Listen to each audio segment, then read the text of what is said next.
Somewhere beneath one of the most visited churches on earth, there is a layer of soil that once held something older.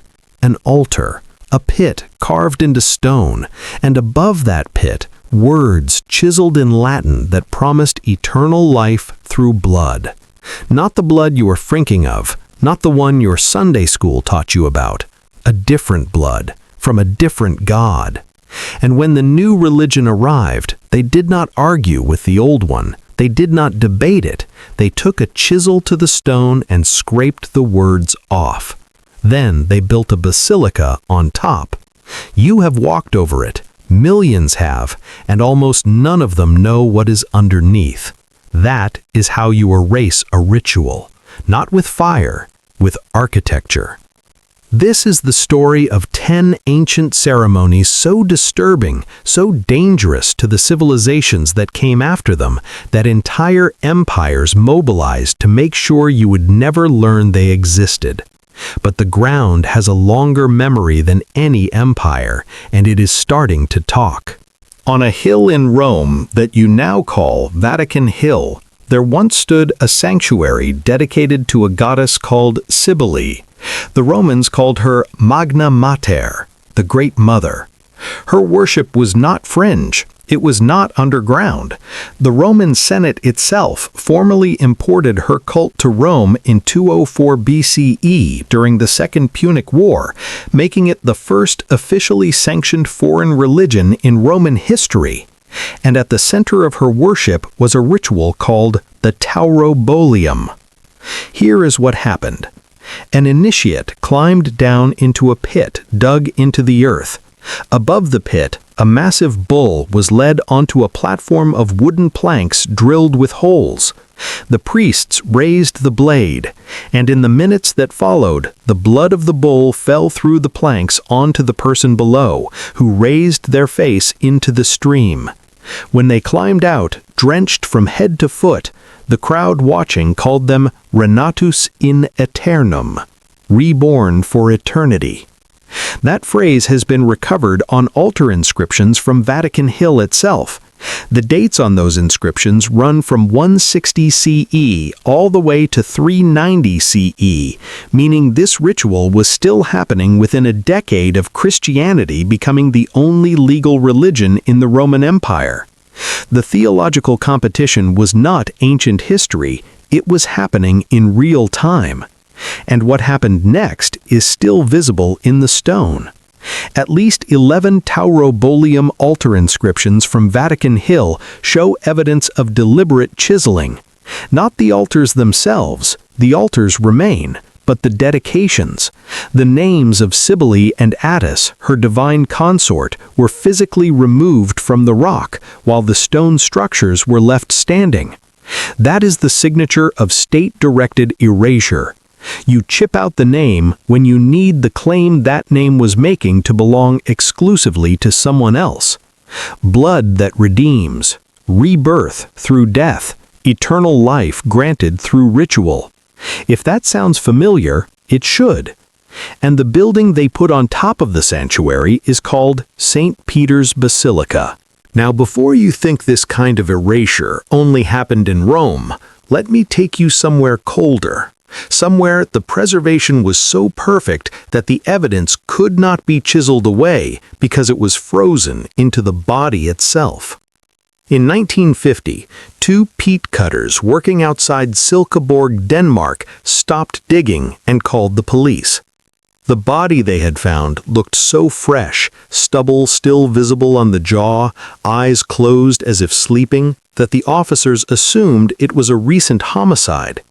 Forensic examination established that the man had been dead for approximately 2,400 years. We call him Toland Man because no one knows his real name. He was hanged, the braided leather noose is still around his neck, and then he was placed gently into the water on his side, as if someone had tucked him in after ending his life. He was not alone.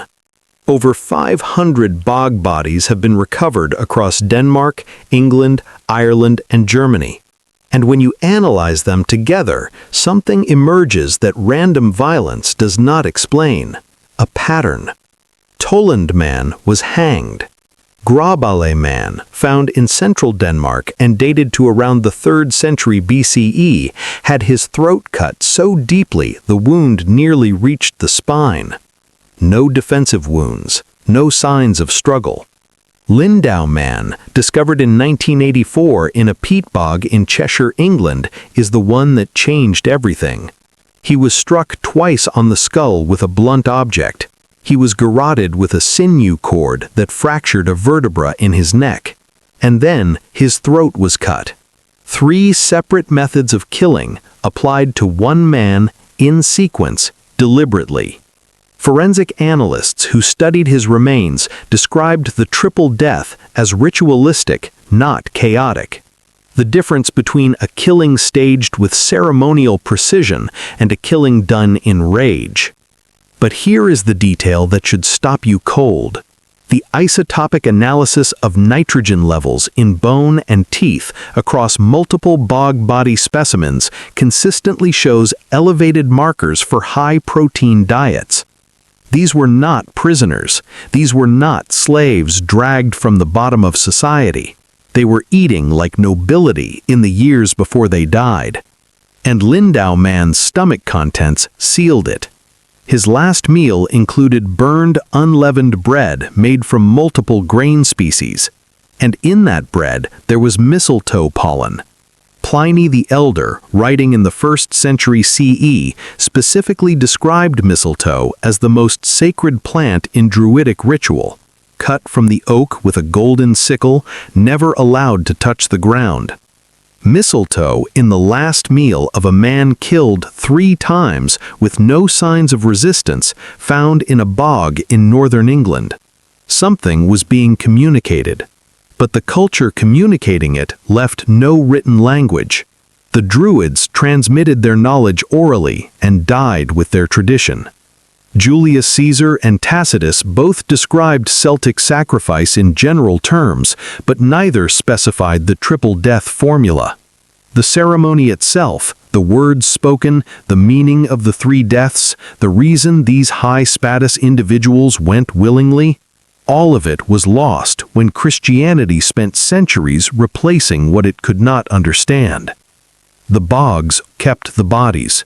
Everything else is silence. And if you think that is haunting, wait until you hear what they found in the mountains of South America. She was 6 years old. She was dressed in the finest textiles the Inca Empire could produce. She had been fed coca leaves for months, and she walked for weeks across the spine of the Andes to a mountain summit 22,000 feet above sea level, where the air is too thin for most adults to function, and the cold at night drops to temperatures that end life. At the top, she was given a final cup of chicha beer, placed in a small stone chamber, and sealed inside. She was found in 1999. Her face was still perfect. Her eyelashes were intact. Her expression looked peaceful. The question is not how she died. The question is what the people who brought her there spent an entire year doing to her mind. The 3 children recovered from the summit of Mount Ulayalaco in Salta Province, Argentina, are the best preserved pre-Columbian mummies in existence. Radiocarbon dating places their deaths at approximately 1500 CE. They are not anomalies, they are data points in a continent-spanning ritual system called Capacocha. In 2013, a team of researchers published an analysis in the Proceedings of the National Academy of Sciences that traced the chemical record in the children's hair, strand by strand, across the final 12 months of their lives. Hair grows at a known rate. Each centimeter is a time capsule. What the analysis found was not a single dose of sedative administered at the end. It was a 12-month escalating program. Coca consumption increased sharply in the final year. Alcohol was introduced in the final weeks. By the time the children reached the summit, their neurochemistry had been systematically altered across 365 days of graduated pharmacological preparation. Someone in the Inca priestly system had accumulated enough empirical knowledge to design a year-long neurological preparation program for a child and transmit that protocol reliably across an empire that stretched thousands of miles. The children showed no signs of physical trauma. The cause of death was hypothermia while sedated. The Spanish colonial administration that arrived after the conquest specifically targeted Andean religious records for destruction in the 1570s to prevent the continuation of indigenous ritual traditions. The frozen children are still there. The protocol that brought them to the summit is mostly gone. What remains is the hair. 2 centimeters of coca and chicha and deliberate preparation, telling us that whoever designed this understood something about the human mind that we are only now beginning to measure. Now, if you are still watching at this point, you already understand that these are not stories about primitive people doing primitive things. These are stories about knowledge, specific, technical, refined knowledge that someone decided you should not have. And the next one is going to prove that point in a way that a laboratory confirmed just weeks ago. Every major thinker of the ancient world walked into a darkened hall in a small coastal town 18 miles west of Athens, drank a cup of something, and came out a different person. Plato went in. Cicero went in. Marcus Aurelius went in. Not one of them ever told anyone what happened inside. For nearly 2,000 years, the secret held. The sanctuary at Eleusis had been running continuously since approximately 1500 BCE. 19 centuries of unbroken ritual. The ceremony was called the Eleusinian Mysteries, and initiates were bound by penalty of death never to reveal what occurred inside the telesterion, the initiation hall.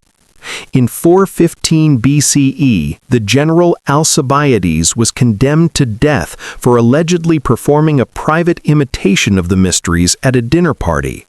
The secret was not symbolic, it was enforced. The central sacrament was a potion called the kykeon, officially described as water, barley, and mint.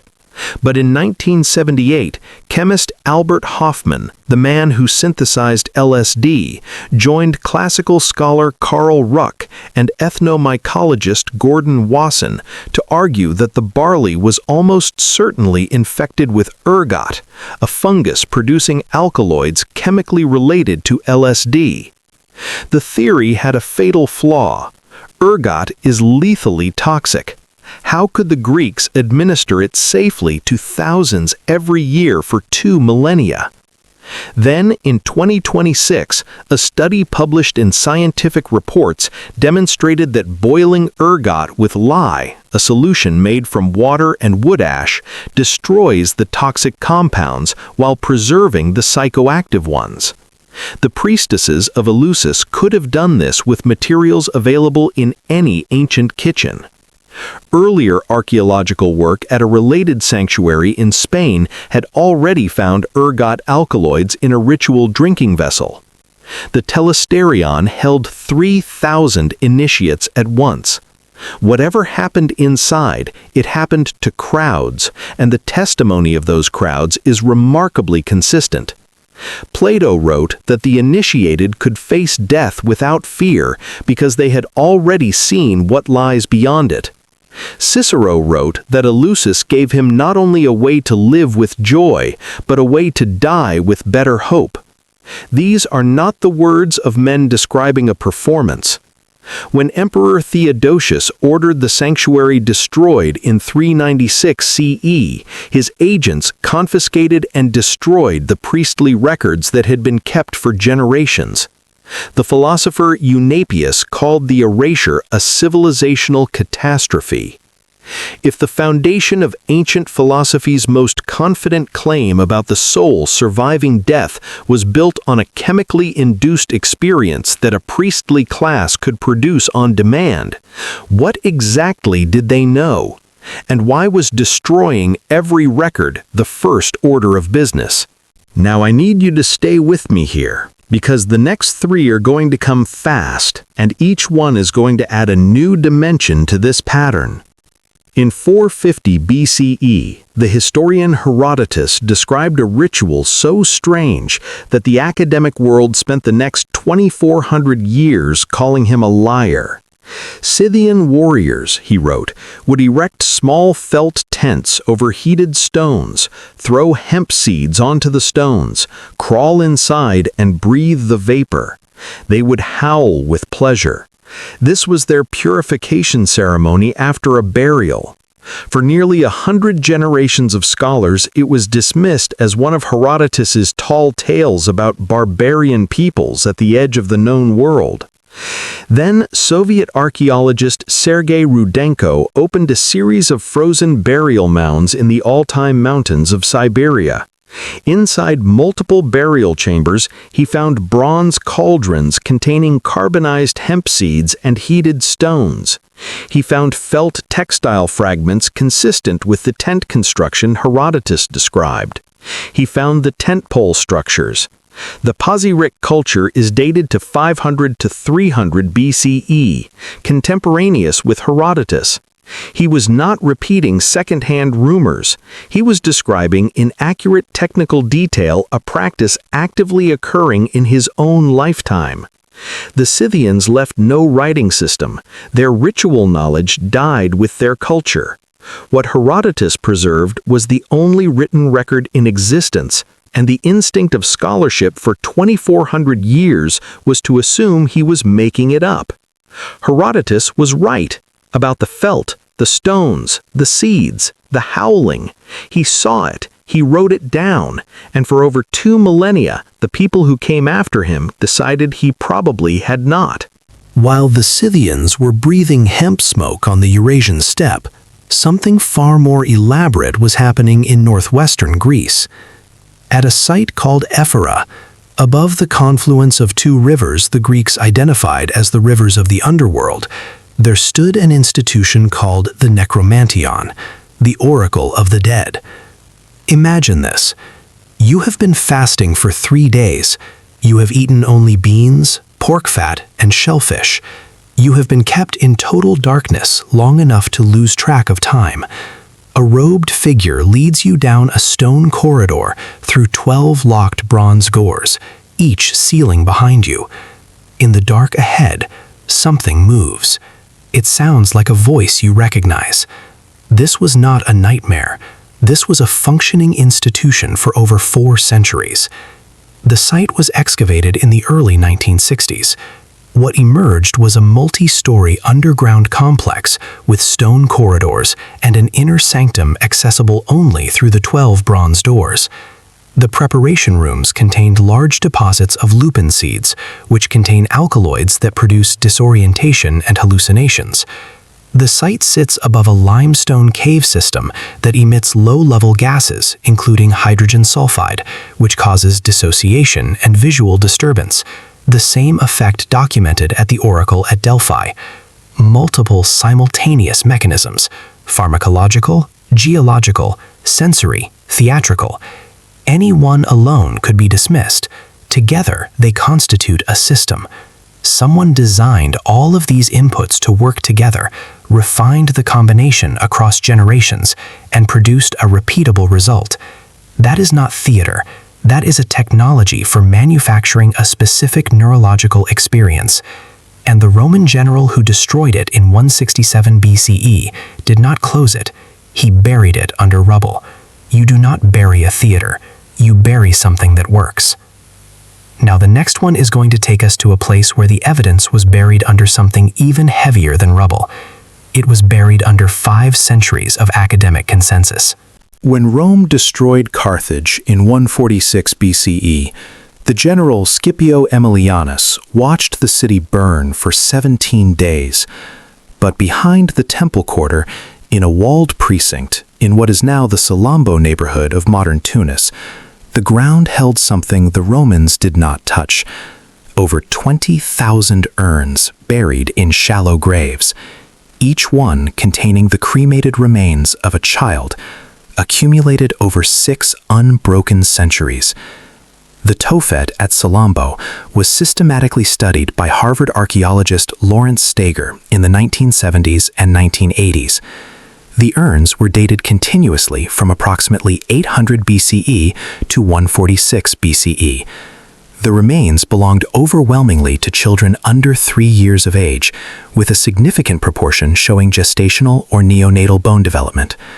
For 3 decades, scholarship insisted this was simply a cemetery for children who died naturally. Then, in 2011, isotopic analysis changed everything. The chemical composition of tooth enamel records where a person grew up.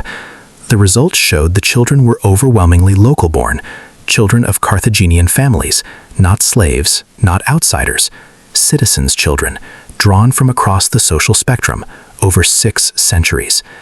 The stone markers carried dedicatory inscriptions reading as variants of "a gift to Baal Haman." The language is sacrificial. It is not the language of grief. Historian Josephine Quinn asks the question that might matter more than the archaeology. Why did 5 centuries of modern scholarship work so hard to find an alternative explanation? She argues the answer is cultural proximity. We accept Aztec sacrifice because the Aztecs feel safely distant. Carthage is Mediterranean, mercantile, and competitive with Rome and Greece. It is a neighbor of the civilization we think we came from, and that is precisely why the denial ran so long. Once every 52 years, every fire in the Aztec Empire went out. Not metaphorically, literally. Every hearth, every torch, every temple brazier across a civilization of millions was extinguished at sunset. The entire population watched the sky from their rooftops. And on a hilltop south of the capital, a priest cut open the chest of a warrior chosen for his physical perfection and attempted to drill fire from inside the wound using a wooden spindle. If it caught, the world would continue. If it did not, the sky would fall. The ceremony was called Toxiu Malpilia, the binding of the years. The Aztec calendar ran on 2 simultaneous cycles. Every 18,980 days, every 52 years, both cycles completed simultaneously. At that moment, Aztec cosmology entered maximum vulnerability. The current world had already been destroyed 4 previous times. No guarantee it would survive another cycle. The ceremony required a specific astronomical observation. The Pleiades had to cross the meridian at midnight on the correct night. The priestly astronomers were under a publicly verifiable obligation every 52 years. Their calendar had to match the stars. Any drift would be visible to everyone simultaneously. If the fire caught, runners carried it by torch relay across the entire empire, covering hundreds of kilometers in a single night. When the Franciscan missionaries arrived, they identified the destruction of the accumulated observational records as the most efficient tool for breaking Aztec cosmological confidence. Those records were destroyed not because they were false. They were destroyed because they were load-bearing. Without them, the cycle could not be verified. And without that proof, the world the ceremony had held together quietly began to end. The festival lasts 20 days. On the first day, the priests remove the skin of a sacrificial figure from neck to heel in a single piece and put it on. Then they walk through the city for 20 days wearing the skin while it decomposes in the Mesoamerican heat. They receive offerings, they give blessings, they represent the god. When the skin has finally decomposed past the point of wearability, what remains is taken to a sacred cave and buried. For 5 centuries, Western scholarship treated this as symbolic exaggeration. Then, in 2019, archaeologists found the cave. The god is Xipe Totec, our Lord the Flayed One, and he was one of the 4 creator gods in the Aztec cosmological system. His festival, Tlacac Xipe Hualistli, fell in the 2nd month of the Aztec solar calendar, approximately late February or early March, the end of the dry season, the moment when the Earth's brown surface was about to be replaced by green. The symbolism was not abstract. The priest wearing the dead skin was the earth wearing its old season, about to shed it. Agricultural precision encoded in human flesh. The 2019 excavation at Nachchian Tehuacan in Puebla, Mexico, uncovered skull racks, over 150 skull fragments, and a stone vessel containing human skull fragments with a perforation pattern that matched precisely the descriptions in the historical codices. The existence of that stone vessel had been described in Aztec sources. It had been dismissed as metaphorical. It was neither. The Spanish colonial administration targeted temples of Xipe Totec for early destruction ahead of most other Aztec religious structures. The Franciscans recognized a theological rival when they saw one. A god who assumes human flesh, wears it through a period of death and decay, and through that wearing affects the renewal of the world, is not simply a farming metaphor. It is a competing account of how death becomes life, of what the divine body means, of what resurrection looks like. The temple at Tehuacan was buried not by erosion, but by deliberate infill, consistent with intentional concealment. 22 years ago, we did not know the cave existed outside of written accounts. In 2019, it turned up exactly where the sources said it would be. The question worth sitting with is how many more are still waiting. 10 rituals, 10 cultures. From a drugged cup in Greece to a frozen child on an Andean peak. From a blood-soaked pit on Vatican Hill to a 20-day vigil in decomposing skin in the streets of Tenochtitlan. And running through every single one of them, a thread that no textbook names directly. Every ritual on this list was documented by eyewitnesses, by archaeology, by forensic chemistry, by the bodies themselves. And in every case, something moved to erase it. The Romans burned the necromantion to the ground. The Spanish melted the codices. Theodosius's agents took chisels to the Vatican Hill inscriptions. European scholars dismissed Herodotus as a storyteller for 24 centuries. 500 years of academic consensus looked at 20,000 Carthaginian urns and found reasons not to see what was in them.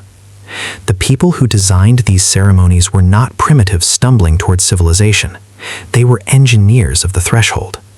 They understood things about pharmacology, about the psychology of death, about the architecture of altered consciousness that we are only now beginning to measure. And the fact that their methods were buried, sometimes under rubble, sometimes under law, sometimes under centuries of silence, is not evidence of failure. You do not suppress a ritual because it does not work. You suppress it because it does. If you made it this far, you already knew that the official version leaves too many questions unanswered. This channel exists for that kind of mind, not the conspiratorial kind, the rigorous kind. The kind that looks at a chiseled inscription and asks, not what happened here, but who decided we should not know. Drop a comment with the one ritual from this list you think is hardest to explain away. Make your case. And if this is your first time here, subscribe. There is more in the archive. The evidence survived. It always does. Come find out how deep it goes.